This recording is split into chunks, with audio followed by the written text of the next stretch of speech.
Hi guys! Today our mini lesson is going to be all about different types of poetry. And so there are many different kinds of poems, and we're not going to get to all of them today, but we're going to cover the first basics of a few of them.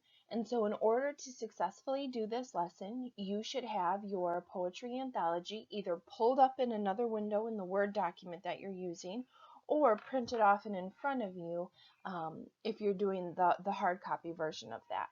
So grab something to write with, grab your anthology, and let's get started. So the first type of poem that we're going to talk about is an acrostic poem.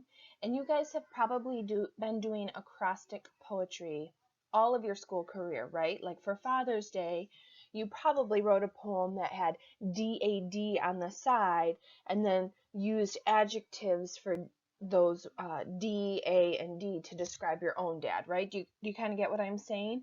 An acrostic poem is a type of poetry where the first, last, or other letters in a line spell out a particular word or phrase. The most common and simple form of an acrostic poem is where the first letters of each line spell out the word or phrase.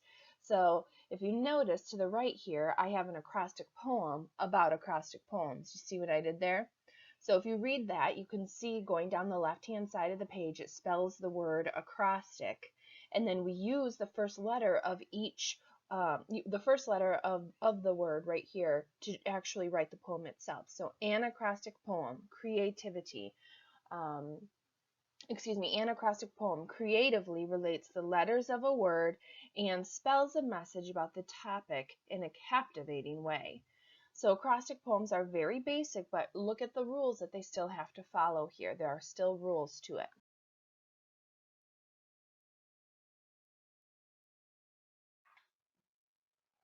Diamante poems are really cool because they not only show verbal artwork, like what I believe all poems are, but they also show a visual artwork too, because when you're making a Diamante poem, your poem itself actually takes the form of a diamond. So Diamante poems are usually poems all about opposites. They are always in the shape of a diamond, and the first and the last line of the poem are opposites. So here's an example, a very, very easy, basic example here. Cat, cuddly, clever, cuddly, crouching, pouching, purring, meow, feline, canine, bark, running, sniffing, yelping, lovable, smart, and then see how it ends with an opposite, dog. Okay, so I'm sure you guys have heard the word haiku before, and haiku poetry is actually a little bit more on the tricky side of the different types of poems that we're going to be discussing and learning about this session. Haiku poems follow very specific rules. Haiku poems only have 3 lines, and they have to have 17 syllables and follow the pattern below. In line 1, there's always 5 syllables. Line 2, always 7 syllables. And line 3, again, it ends with 5 syllables. Here in our book, R is for Rhyme, we have a haiku poem here. H is for haiku. Pearly triangles, look at that, pearly triangles, 5 syllables. Flash in the hot noonday sun, a crocodile yawns. Haiku is a Japanese poetry form that consists of 3 lines. Traditionally, there's a 5-7-5 syllable count per line. Haiku poems usually have no title. They do not use capital letters except for proper nouns, and only use limited punctuation. If you notice here on this example, there is 0 punctuation. Haiku was pioneered in the early 1600s. Although haiku poems are very short, they traditionally have 4 main elements. Imagery, so creating an image in the mind of the readers. And imagery refers to words like painting a picture of an image or showing you a picture that you can see in your mind. Haiku also suggests a season of some sort, spring, fall, summer, winter, and it makes some sort of observation about nature. And then finally, there's an element of surprise. In this picture drawn with words, you see something that you weren't expecting. For example, in the one we just showed, a crocodile yawning. You weren't really expecting that as you were talking about the noonday sun. But then when you see that surprise, you can go, oh, that's what pearly triangles meant on that first line. So yeah, haiku, short and sweet, but lots of rules that go with it.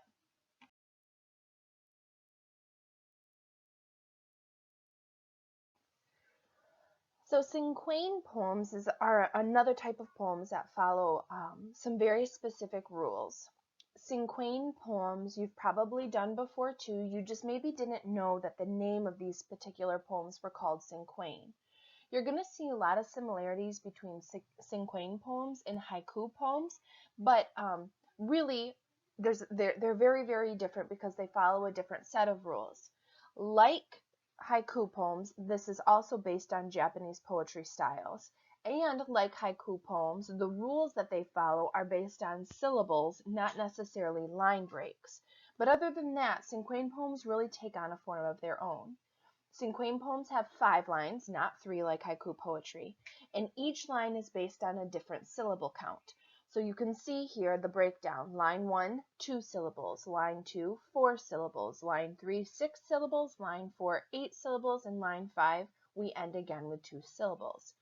Here's an example on the screen for you, all about flowers. Flowers. See that? Line 1, 2 syllables. Colorful, fragrant, swaying, growing, blooming, make me feel happy, blossoms. You can see here that there are punctuation that is used throughout the poem, but again, it's not, every single line having punctuation. It's just a little bit more sprinkled throughout than a haiku poem. So I'm just going to read a little bit from ours for rhyme. A cinquain poem is any poem or stanza that has 5 lines. A poet named Adelaide Crapsey developed a type of cinquain poem based on Japanese poetry styles, following the syllable count 2, 4, 6, 8, 2. So sometimes cinquain poems rhyme, sometimes they don't. Those don't, the rhyme part and the rhythm part doesn't necessarily fall into the rules of a cinquain poem. But a lot of people choose to rhyme in a cinquain poem just to get the flow a little bit nicer. And the last type of poetry we're going to talk about today is one that we actually talked about last week, but I really kind of want to drive this form of poetry home because I really think it's something that middle schoolers and really humans in general can really resonate with. In every poem we've talked about before this one, every type of poetry, I should say, there were very specific rules, right? Line breaks here, syllable count here, number of lines there. But free verse, guys, really just throws all of that out the window.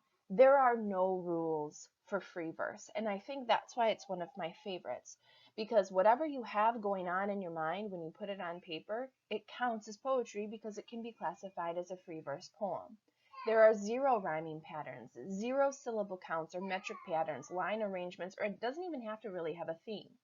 You, the poet, must choose where to break the lines in the poem, what the poem is going to be about, and it's really fueled by inspiration of whatever's going on inside of you. And so as we're going through this poetry unit, feel free, if you are inspired, to open up your poetry anthology or send me an email or write in your journal any sort of poetry that comes to you. But remember that it can be poetry no matter what it is, simply because free verse poetry exists. And that's a really powerful thing. Here's an example of free verse poetry written by a very popular author, Nikki Giovanni. And I want you to read it to yourself, but I want you to notice a few things as you read this. Number 1, no punctuation, okay? Number 2, 0 capital letters. She just chooses that this is how she wants to write. Not really any rhyming to it, but definitely imagery is used here so that as we're reading about this winter poem, we can almost be transported into this same scenery that she's describing here. So look at how she uses some elements of poetry and then totally regards other basic elements of poetry just to simply do what she wants to do in this free verse poem. That is the power of poetry, my friends. So why is it important to learn about different types of poetry? Well, guys, we're growing in our learning. We're maturing in our ELA, in our reading, in our writing. And it's time for us to up the ante a little bit with learning these more specific types of things we've been learning about our whole education career so far. it is important to know different types of poetry so that you can start identifying them when you see them. But then you can also start analyzing and assessing, what do I resonate with and what do I not like at all? What do I like and what do I really have no interest in whatsoever? All of these things are helping you grow as an analyst for reading and writing, but also as a reader and a writer yourself. And so what I want you to do is make sure that you have all of your work completed on page 8 of your anthology for your lesson today. And remember that poetry is everywhere around you. You just have to be willing to stop and listen to see where you can find it.